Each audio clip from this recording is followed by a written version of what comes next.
Today, I will be reacting to an American culture shocks of living in Italy. This is gonna be super cool.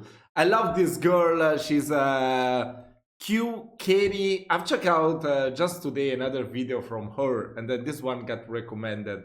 It was a video of her in Canada doing some culture shocks in Canada, and she said that she lived before in Italy before moving to Canada. So this is gonna be really cool. This is gonna be really cool. We're gonna check it out. I know that she lived in the south of Italy. I'm from the north, so it's a little bit different, but don't you worry about it. I'm gonna tell you whether I'm gonna try to explain these cultural traits the best I can, even though I don't know too much about the south. I've only been to Sicily twice in my life. It's a little bit different.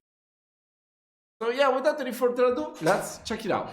Hi everyone, welcome back to my channel, Bentornati. If you're new here, hey, welcome, my name's Katie. I live in the south of Italy, in Puglia. I moved here a few months ago, and today I want to tell you about some of the things that have given me and my partner Connor shock culturali, if you will. So here we go. Here are some things that have really stuck out to us. Number 1.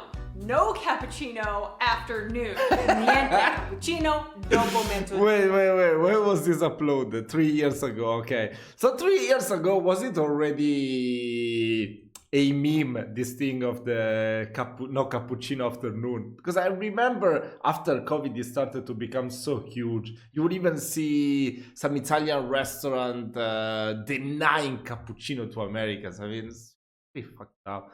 Many times I went to, I don't really go to bars, but it happened that I went on the afternoon and got a cappuccino. Nobody has ever said anything to me. They just give me the cappuccino, I pay, and that's it. So I don't know why it became this huge thing. It's pretty weird to me. But yeah, I always drink espresso. That's the norm in it. Giorno. This applies for not only cappuccinos, but also just adding milk to your coffee like the one I added here. So I made this coffee from my mocha pot, not the one on my t-shirt, my actual mocha pot, and I like adding milk to it. Totally acceptable in the morning. After morning, not cool. They really consider milk, and so cappuccinos also, as a breakfast time thing. Which brings me to point number 2. Breakfast in Italy is sweet. Yes. By and large, you will find so many dolci, sweet treats, pastries. That is totally it might true. go without saying, but I'll extrapolate. As Americans, we love our egg. We love our hash browns. We love our bacon, egg, and cheese sandwiches. Those are not things that you can expect breakfast time here in Italy. Il 90% delle persone mangia dolce e ci sono alcuni che fanno una colazione salata. Yeah, that's me. It depends. There are some days that I wake up in the morning and I'm like, no, today I feel like more eating something sweet instead of something savory. But most of the times I always try to eat eggs for breakfast. Like this morning I ate maple syrup. I made butter, I baked the bread, put some butter on it, make it melt, and then I put some maple syrup on it. It was so good because I didn't have pancakes. But yeah, most of the times I prefer to eat eggs. Especially, I think you don't really have that option in Italy, except if you go to a hotel and you have the breakfast included, and they will put everything in there. That's pretty sad though. Much better to have a. I do prefer to have both. First savory and then sweet breakfast. That's the best combination. Però generalmente sono pochi. Mangi la colazione sempre dolce? Io sì, ho sempre fatto la colazione, è sempre stata dolce, sempre. Number 3, very related to the first 2 points, which is just the very specific food rules here in Italy. Italians tend to think of food very traditionally. They don't really mix and match. It's like the way things are done are the way things are done for a reason. For instance, don't put cream in carbonara. Eresia. Another example is don't put meat in your pasta. For them, it's really. I would say that the cream in carbonara, it's just because it is weird. Sometimes, when the eggs are too, how to say, oh my god, I can't find the word for it. But if they are not mixing properly, when you make the carbonara, you have to mix the eggs. You know, the yellow of the egg, you have to mix it. Sometimes it stay too. Oh my god, it's too dense, you know. So I always like to put a little bit of milk, right, so it will get more lighter. You do that, many Italians will be like, "Oh my god, that's an heresy! Are you crazy? What the hell?" Or they would say you have to use the guanciale, not the bacon. It's okay. It's okay. Oh my god. It's like everyone is eating in gourmet restaurants. Nobody gives a fuck. Someone I know even put some cream in it, but you just put a little bit to just mix the egg, so it doesn't really affect the taste that much. Yeah, I will say so. But if you go to some restaurants, like I've been abroad, it's just like a lake of cream. It's so creamy. That's too much. That's way too much. Even the pasta with cream sauce, right here, the cream has to like incorporate with the pasta. I don't know if it makes sense what I'm saying. It doesn't have to be like a lake and then you see the like becoming a soup. Yeah, that's not a thing for sure. Really two separate things. Yes, there's ragu, so usually some smaller kinds of meat will be incorporated into a sauce that can be tossed with the pasta. So like spaghetti and meatballs, you may think of as an Italian thing. That's an Italian-American thing, actually. Never they can't tried stand it. Impazziscono. When it comes to food, which they obviously do I think so it's well, good. right? I'm not doubting that at all. But they are Fun fact, I learned to make sometimes I like to make pasta with a little bit of hot dog and tomato sauce because I saw it a long time ago on Big Bang Theory that Sheldon Cooper was eating it. And it's pretty good. I loved it. very traditional and very passionate. It reminds me of a story that I was with a family that I know really well here in Italy, in northern Italy, and I was showing them one of my YouTube videos. It was the olive oil cake recipe. So I was showing this video to my friends, mom and nonna, and it's so funny. The video started and they were like, "Oh, che bella, oh, meravigliosa," like complimenti. And then as soon as I started mixing the ingredients, it shifted. They're like, "Oh no," the nonna was like, no, non è giusto. It's not the right way of doing things. So, But it looks good. Number 4, do not go outside with wet hair. Non uscire con I capelli bagnati. It has to do with something that they call la cervicale. All right, I'm meeting up with my friend Amy. She's Canadian. She's just as perplexed by this wet hair thing as I am. So I'll let her tell you. She's married to an Italian. I don't know. I mean, I don't know about this. I know that even my parents always told me to not go out with wet hair. But it's like because you might get sick, you know. Because like if you're wet, you go out with your wet hair, maybe the weather is not too hot, you might get sick. But I didn't know the cervical is like the pain in your back. I don't know. On your neck, sorry, not your back. I don't know, that's pretty weird.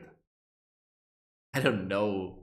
I feel like you wouldn't say that to a stranger or a friend. More something you would say to, I don't know, maybe your sons, your children. I mean, my parents told me that, but they never say that to, I don't know, someone that they don't know or friends. I don't know. It's kind of weird. Oh no, in Italy you're not allowed to go outside with wet hair, because if you do go outside with wet hair, you'll end up with something that's called cervicale. You cannot show up in front of your kid's school with wet hair, because I promise you will be looked upon as a horrible parent. Really? Someone who is defying laws here in Italy. If you go outside with wet hair, if you don't wear a scarf, ti viene la cervicale. Speaking didn't of know that. hair, let's bring Connor into the picture. It's gone. Yeah, you shaved it off. That was wild. No way. Bringing you in here to talk about some of our culture shock moments. Oh yeah, boy, there's been a lot. Yeah.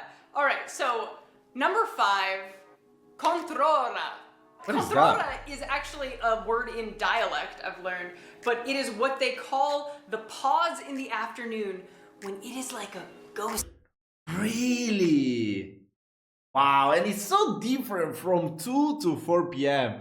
Here in the north, actually, it's from 12:30 to 2:30, sometimes 3 p.m.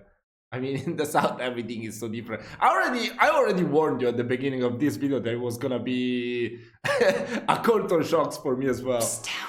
Everyone goes indoors. All the stores are shut down. It's kind of like the Spanish siesta, maybe you've heard of that. Yeah, everything's closed except for like the chain supermarkets, but I have a friend who lives here in Trani, is from here, and she said that all the grandmas say after lunch, especially if you're like a kid or a female, don't leave the house. That it's It's kind of weird. Controra. Here we just call it pausa pranzo. That means lunch break.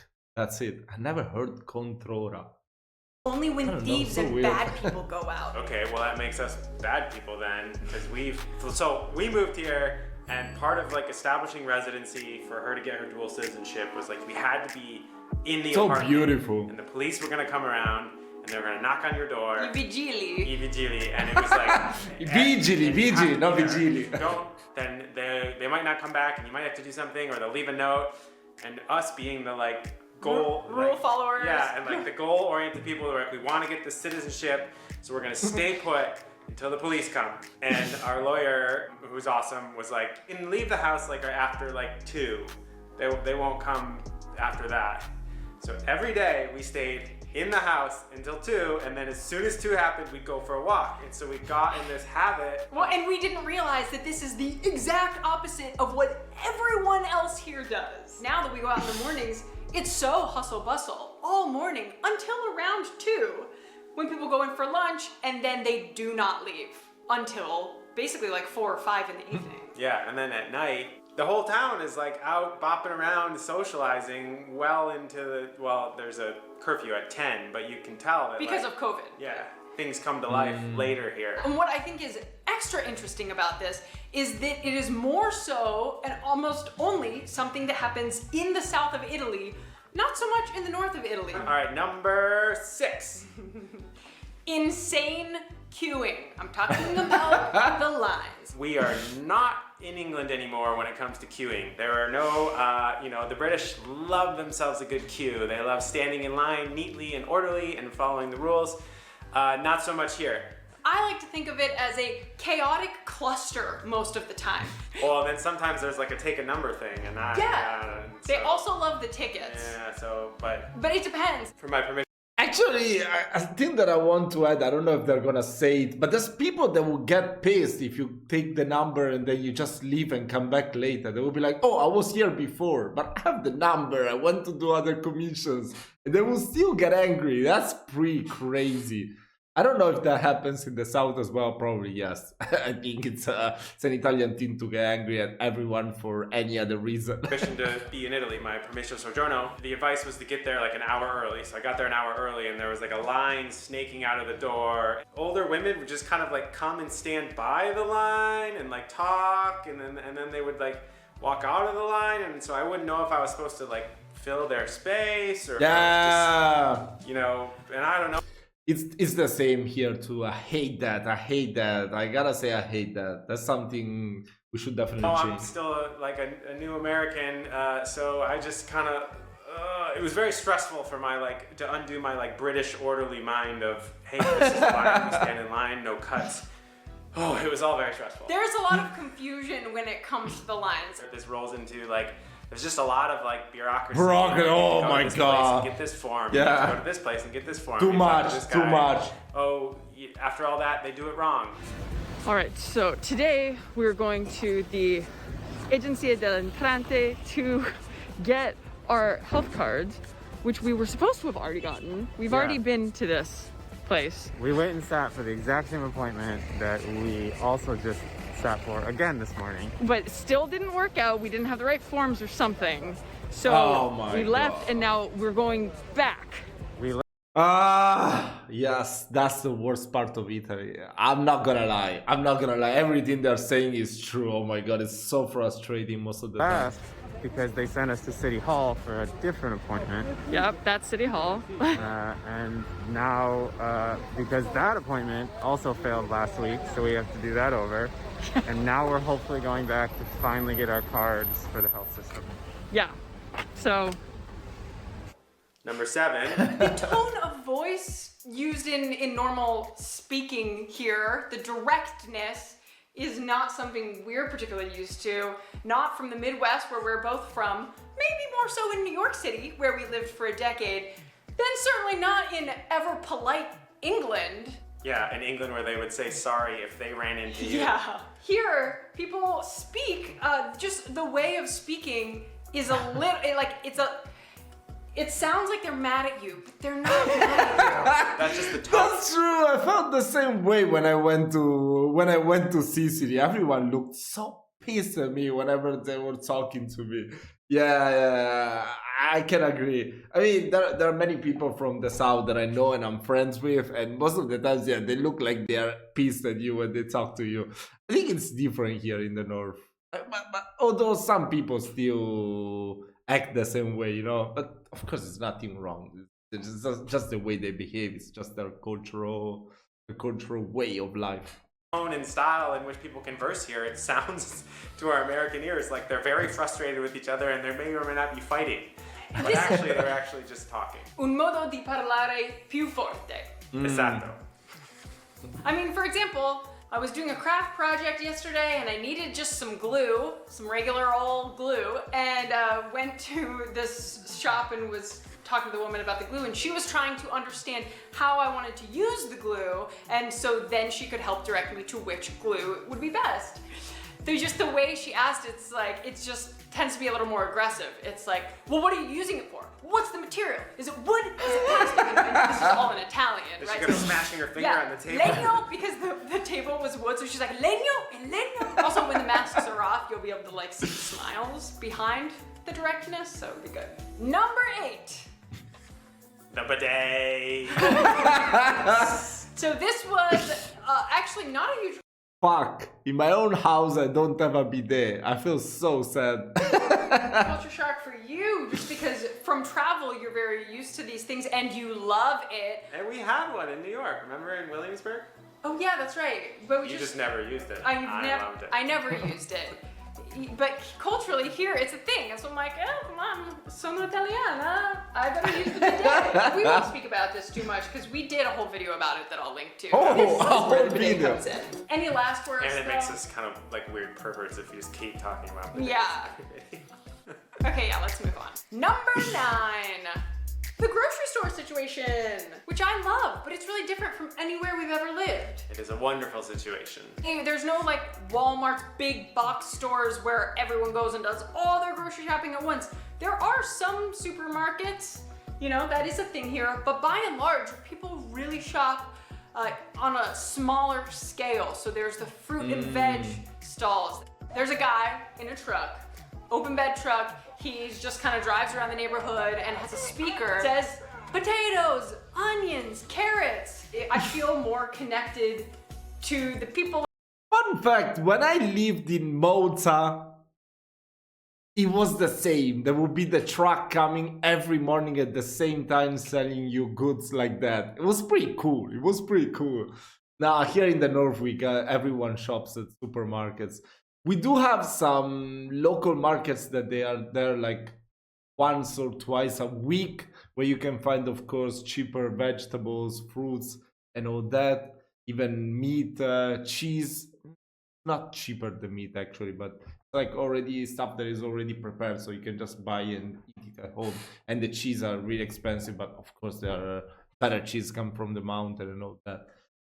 But besides that, I think everyone here in the north shops only in the supermarket. There's not many people shopping at local stores. It's something outdated.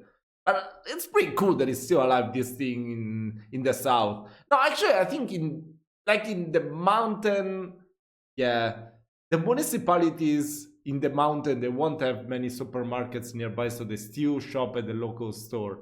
But besides that, in the city, everyone shops in supermarkets. That's pretty cool though. I like this tradition. And the things that I'm You can buying pick the food. because it's not just like on a shelf with 1,000 other options. And there is like chain supermarkets as well. Yeah. They're just a little bit smaller. Definitely way more Nutella and Pasta. Way more pasta Way more pasta. than you would get in your average American or British supermarket. I counted about 250 kinds of pasta. Dang. Culture shock.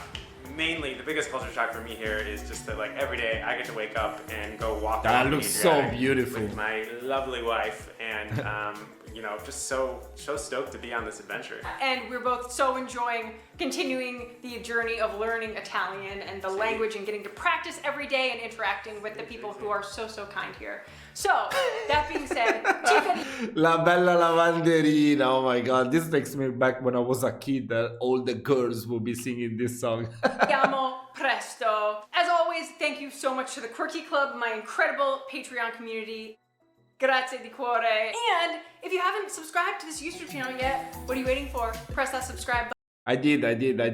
I'm gonna leave you the link in the description so you can go and follow them as well. I mean, this video was really cool. It was really cool. They are my new favorite YouTubers right now. That was really cool. So yeah, let me know if you like me doing this type of videos, if you want to learn more about Italy in general, especially when they have an American perspective, so you can understand a little bit more even. So yeah, guys, thank you so much for watching this content with me. Just wish you a lovely day and I will see you very soon in another video.